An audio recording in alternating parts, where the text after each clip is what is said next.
Hey guys, welcome back to another edition of Marketers Mindset Podcast. I'm your host, Daniel. I'm the content director at DashClicks. And today I have a very special guest for you. We have Alex Genedinik. Alex Genedinik. You got it. And Alex's company is problemio.com. And you are coming from New Jersey. Yes.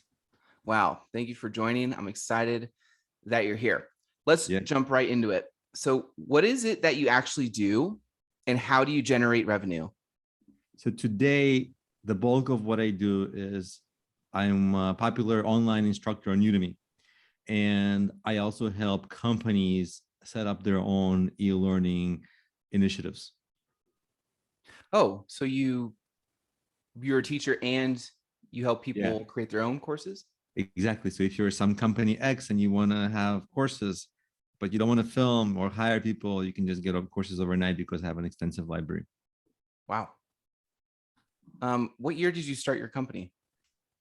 Well, I started teaching on Udemy in 2014 or 13 or something like that. Before that, in 2012, I was a YouTuber, which thanks to Udemy, I, for the most part, stopped. And before that, I had mobile apps, which it all was kind of like a stepping stone to where I'm here. So in before 2000 years ago, I was, like it all was. How old are you? Oh my God. I take vitamins. Yeah. What customer avatar or niches do you currently service? It's usually the small business entrepreneur for the most part. A lot of online entrepreneurship. That's my main customer. Do you have any team members? Not partners, team members, but people I outsource things to. What kind of outsourcing do you do? I do a lot of outsourcing for visuals for my course presentations. So some of the older videos that you might see, they're like, it looks like I made them, like PowerPoints. But then some of the new ones you might see, you're like, wow, that's mind blowing because I have a guy who's like amazing. There's something about just like you could record a call on like a Zoom. It doesn't have to be like high production, but if you there's something about like a really good quality thumbnail that just makes it look on point. Yeah. And people click it. And if the visuals, we specifically choose them with that guy. He's not the only one I hire, but he's the one I'm working with extensively now. But we choose ones that lift the mood. So you like feel good. You know, they're like the little cartoon characters. They're like positive ones. They make eye contact. He's like next level. So, you actually feel good and happy taking the course. That's cool. And so you basically just kind of run everything yourself, except for a few little outsourced things here and there. Yes. That's pretty cool. How many active clients? Yes. How many active clients do you currently have? I mean, it's a hard number because on Udemy I have over 500,000 students, but obviously they don't pay as much. But then the corporate clients, you can count them. They're easy. There's few, but then they're heavier. So I think the number is kind of misleading. So how long did it take you to get to 500,000 students on Udemy? I've been on the platform since 2014, so it's taken a while. Oh, wow. And then are the corporate clients coming to you for you to help or consult them with creating their own courses? Not so much consult, but they're the ones who are like ready. They're like, I want the courses, I want a website. And so they just need as soon as possible to onboard everything and get it going. Yeah. Oh, interesting. So this next question kind of is pretty similar to what I just asked, but how large is your current audience or reach that you have in your network? I guess it's about the same answer. 500. 500,000. The students are like the important ones. I mean, you can look on social media and they're like large numbers, but like they're free people who knows what they want. But the students, they're paying clients. So yeah. So what does your pricing model look like Udemy is pretty self-explanatory. I know they just kind of purchase it and like e-commerce and they just take the course. But what does your pricing model look like for your enterprise clients? For the enterprise clients, for the licensing, it's $500 a course, lifetime license, which is pretty reasonable, because even though you can get these kinds of courses, not these kinds, you can get other super low quality courses licensed for dollars, but they're just bad quality, like that you don't want to sell. But mine are positioned as the highest quality, and so mine are for the highest quality, and I provide updates and everything. So it's $500 per course, and then my goal is to sell as many courses as possible. So I have a package of like for 100 courses, it goes down to $250 per course, which is a $25,000 sale. So, and then my job is just to sell as many courses as possible. So I partner with a bunch of other like really good instructors who are popular, and basically just have a large library of courses, From a bunch of instructors. Was that? You just network around. Well, you have to a little bit, right? Because at some point I have a lot of courses, but at some point I run out of my courses. And I'm like, I just gotta, some clients, they're just course hungry. They're like, I want a lot. They don't quite sometimes even realize like they buy like a ton of courses. It's going to take them forever to upload them, manage them. It's still like a ton of work. But then at the moment of buying, they're like, they dream of a big library, and I'm here for it. I'm like, yes, take it all. Do you find that they like, okay, we want to build this library of courses. We want it done in 30 days. And you're like, it takes a little longer than that. No, you see, it's my service is overnight, because No way. the courses are already made. Oh, because you're licensing. If they had to make it on their own or edit parts of it, it would take them months or years. I understand. Right. Yeah. That is really cool. It's a selling point. Yeah. Like overnight. So do you have like a value ladder? How you do this? Like you have an entry product, and then the relationship builds, and then just you upsell them certain things? Not really. Like I said, the starter is a $500 per course.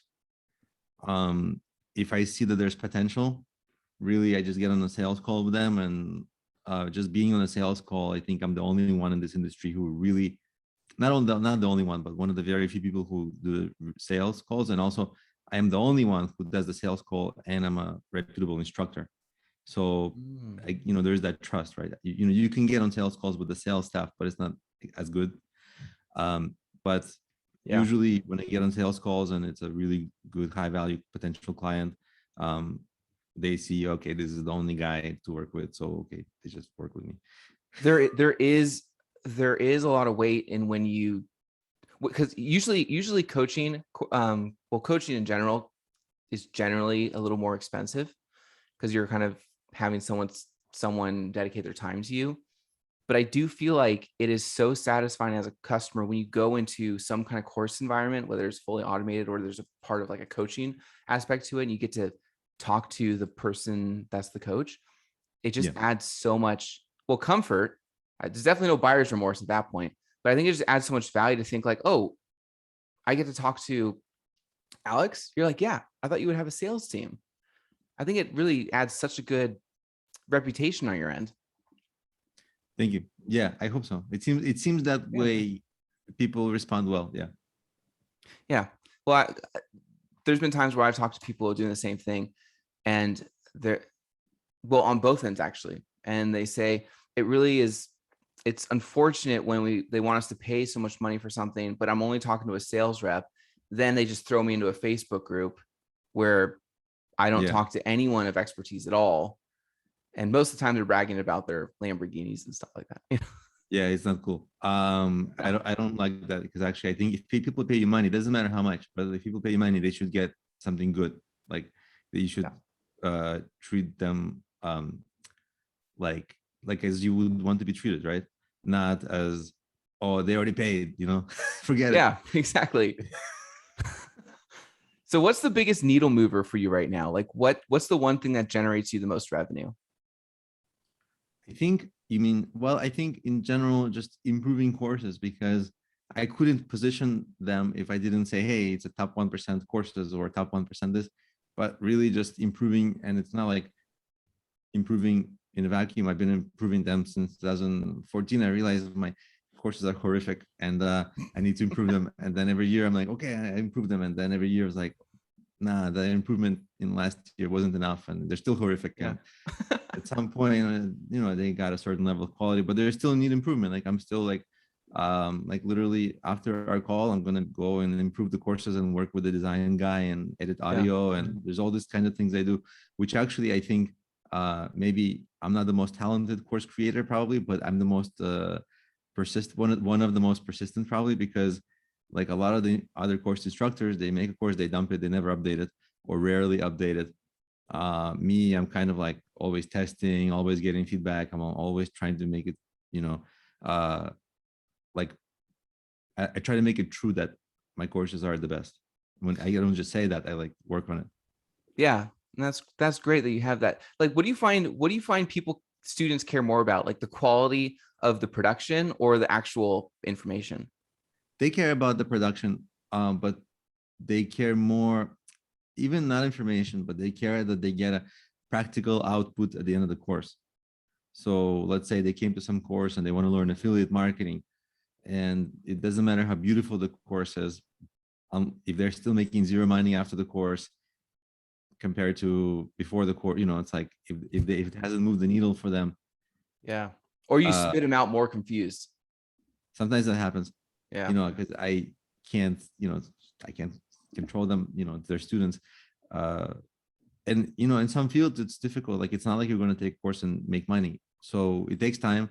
And Yeah. so the best thing is if they can get a like real measurable outcome.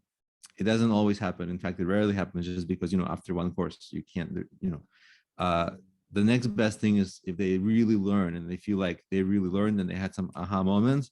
Yeah. And so they feel like they are in a different place from where they started, which they are. Like it's not just about money, it's sometimes knowledge. And Yeah. so without that, uh Hmm.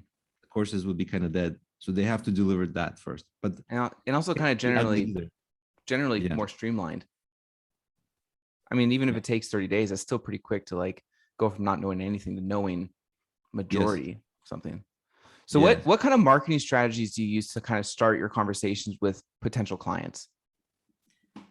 They just kind of find me because when they start looking for how to white labeling courses, licensing courses, I did the SEO like any good business person would do. Yeah. And so they find me. And then It's a good situation. usually was that? That's a good situation. Yes, it's great. Usually I'm in a lineup of like low quality, low quality, low quality, and then I'm like top 1% guy. And so I try to differentiate myself that way. And the people who, they're okay with taking lower quality stuff and paying less, I'm the last guy they'd contact. But serious companies who can't work with low quality content, essentially I try to make them understand that I'm the only one they can work with. Yeah. That's my job. That's kind of what I'm supposed to do. But you also have this thing about you where you can tell you know what you're talking about.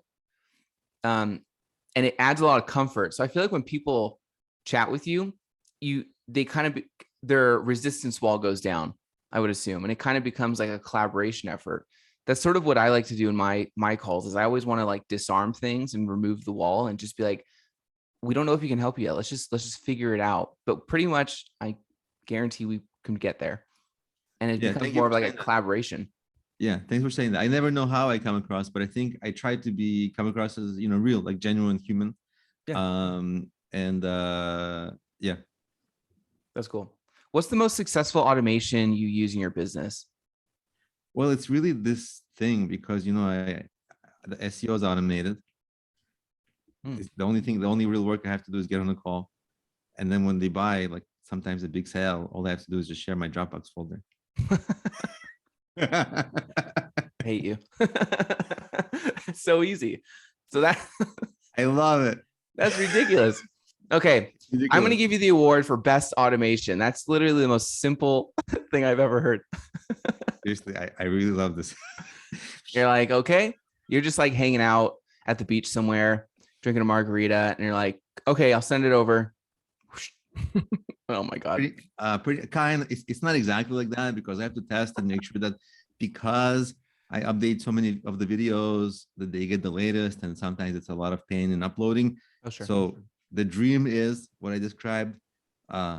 With in between, there's a lot of like uploading and checking, but yes. So do you use a CRM? And if you do, why do you use that CRM versus other ones? Because there's literally hundreds.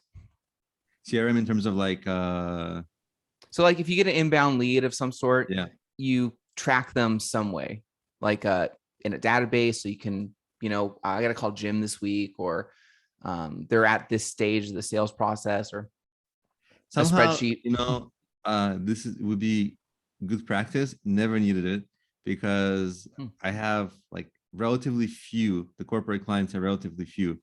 It's not like I never lost. I don't, it's like I wouldn't lost track of them, and they're very lucrative. They're on the forefront of my mind. Right. I think of them.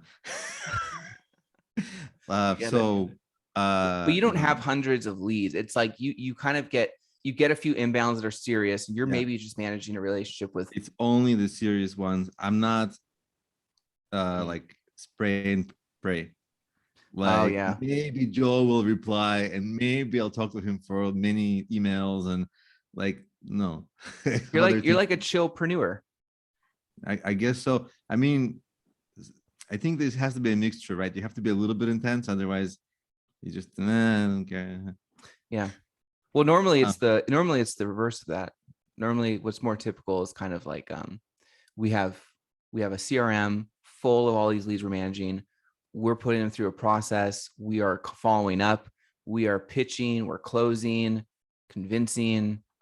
So you do things in such a more relaxed way, but it is kind of automated for you. So it's really interesting. I wish I had your situation. It would arise if I knew which companies wanted an e-learning segment to their business, but that's an impossible thing to know. Like if you're, let's say, a marketing agency, you kind of know, hey, small business, you need marketing, and you can approach a small business. For me, I wish I knew who to reach out to, but I would almost 100% have like false. And to convince a company to go from, I don't even know if I want, I don't even e-learning, I don't know, why do I need this, to, oh, I want this, let's buy it. It would take such a sales process that it's like it would just lose me money. You would have to go through the ladder of positions to just start the conversation. That could take months. Yeah, it's too much of a distraction because my main work has to be still like improving and making new courses. Well, you already answered this question a little bit, basically about your sales process. Like, what does it look like? So we'll move on to the next one. What's your current follow-up method or retargeting strategy? So I know you kind of just get a handful of people, but in the cases where you need a follow-up, or is there anything external that you do? Like, do you run any type of retargeting ads, or is it purely just, I get the inbounds because I've sort of set my automations up. I just manage those small handful of relationships, and then they just become clients? Both. I do have a retargeting ad on Google. How effective it is, I actually don't know because they never really tell me, hey, I got your retargeting ads. Like, thanks for that. But it doesn't really spend a lot because these clients are like very few. So, for retargeting, for that to really have a lot, because it's not like they go around clicking on my ad. It's like they, sometimes click. So you really need a high volume for that to be of any volume, of any cost. So it's a little thing that I run. I honestly don't know how effective it is because it's impossible to track really, because I don't have like a checkout. So but just to be like, careful, I keep that ad running. And then during the sales call, not the sales call, but the email exchange or the call and the ensuing exchange, it's really clear. Like if they lose interest, like if they can't move forward, there's no amount of follow-up that I'll do that I'll be like, hey, are you still interested? You already did. They're not interested. If they're interested, they're there. Well, I mean, you'll do it for a year and they still might say, oh, hey, good to see you. How's the family? Not interested still. Not interested. Sometimes if I keep like, meticulously follow up with good leads who either already bought or who were close to buying but kind of didn't, maybe there will be like a 5% or 2% or something like that. Oh yeah, I forgot, let's do it. But for the most part, it's like just wasting time. Do you feel the clients that make the quick decisions and join on are the best clients? Yeah, I mean, I appreciate them all, but like the one they're not like the best, because what is that, but they convert. The Yeah. ones that are engaged in the email process or the call, they convert. The ones who negotiate the discounts, they convert. But like, if they take a while, if they're not sure, if their replies are like, like kind of unclear, then it doesn't convert. It's very clear in a way. I know you're saying generally, that off the first interaction. Yes. Yeah. You can Yeah. tell if they're going to kind of flake around on you or not, basically. Yeah. And if they're the ones, then here's the email of my competitor. You're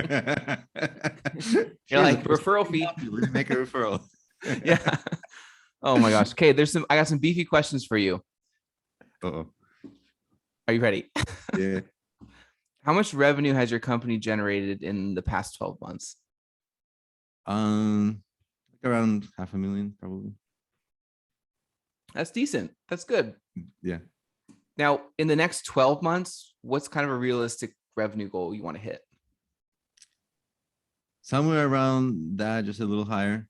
We're hitting like really bad economic period where like I'm seeing like people making these kind of decisions that we're talking about be a little slower, Yeah.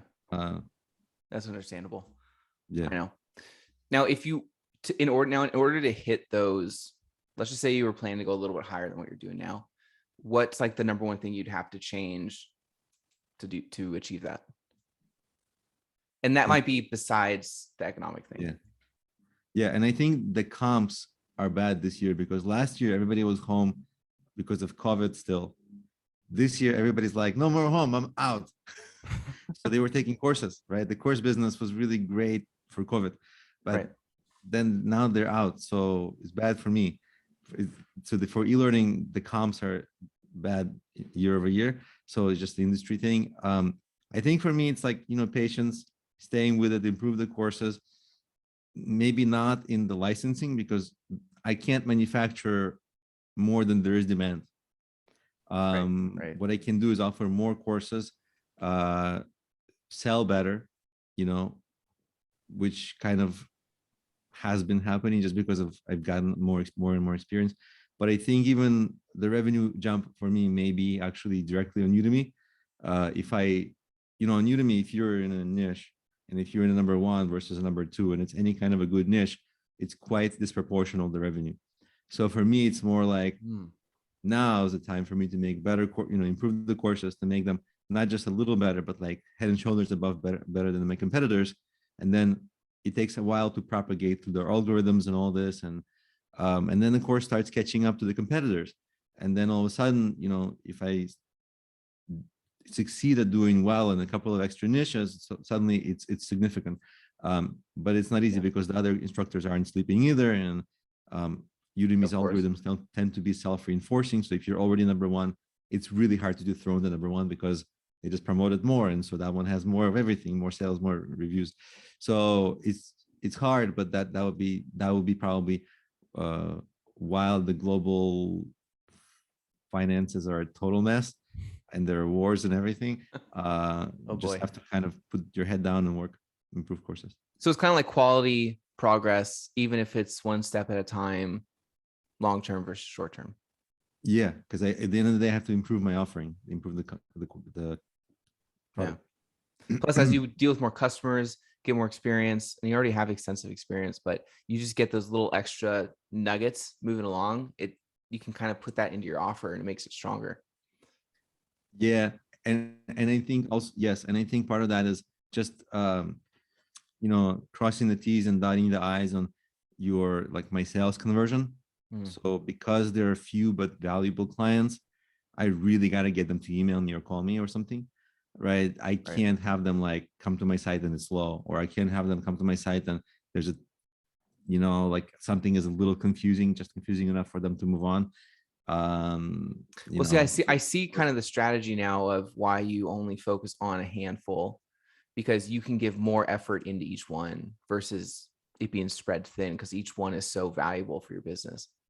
Yes. And they also are very like, the 80-20 rule. They're very like 80-20 or 90-10 of like, there are few companies who want this, who also have a lot of funds. And I really have to, like the Michelangelo painting, the birth of Adam, I have to connect with them. Like Google Meets has like the filters. So you can, I think there's an angel filter. Should I have a, let's connect. That should help your conversion. Actually, that's perfect. It kind of goes into the next question. What's the number one tip you can give a new business that will save years of wasted time or headache, or maybe even, what's the number one mistake you see new businesses do? There's one that constantly comes back to me, and I think it's two, really. The one is that a lot of people just don't want to work hard. People I want to automate everything from the beginning. I want to work smart. I want to outsource, but you can't do it from the beginning. You have to like know your business kind of. Yeah. That's one thing that's really common. But the other thing is get a lot of like really, really, really good mentorship. Not like any mentorship, but like really good. And courses like I sell, they're okay, but one-on-one mentorship, if you can find a great mentor, like there's a lot of coaches who are very mediocre, but if you can find a really good one, and I'm not saying it's me, but somebody who specializes in what you're doing, and who succeeded and who also wants you to do well, because a lot of people, they kind of hold their cards close to their chest. I don't know why, but a lot of people are like that. But you want to find one who respects themselves. When they teach you, they're teaching you the best. They respect the craft, and and you can kind of tell them a lot of the time just by how they carry themselves. It's funny you said that though. Like I do notice that with people want to make the money as quickly as possible. They want to make exorbitant amount of it. They want to put all the front end work in to automate things and then think it's going to just happen. Yeah. And then they either get the wrong mentors, or they're just like, no, I don't need a mentor. I can do this myself. And then 5 years later, people are all like, I don't need a mentor. Yeah. Then 5 years later, nothing happens. It's the same thing. A lot of the mentors, they're like prohibitively expensive. Yes. Yeah. So there's a problem. And it's also, I think it's also difficult to know who is a legitimate mentor. Yeah, because it's easy just to kind of dollars. Yeah, you spend make a thumbnail, right? Terrible. Made 4 million in 3 days. Yes. Here's my Lamborghini. Yeah, here's my Lamborghini. Exactly. All right, last question for you. What's your favorite software tool you use in your business? I know that, and also what's the favorite part of your business? I'm so like low tech that it's embarrassing, but it's Dropbox and Excel. That's where I hold all the course information. Yeah. And the referencing information to it. See, that is, you're very unique, but also the cool thing about it is a learner, like maybe there's you have such a better way. Yeah, you have such a simple setup that, oh my gosh, I'm kind of mind blown actually. This is the opposite of what I just said. People want to automate and do all these complicated things and upsells and cross sales and this and that. And then Alex, you come along and you're like, well, I'll tell you a little story. So simplistic. Using Excel, I did you can do like a little chart of how much time you spend versus what the output and revenue is for your previous year using Excel. Everybody knows how to do it essentially, right? Pie chart.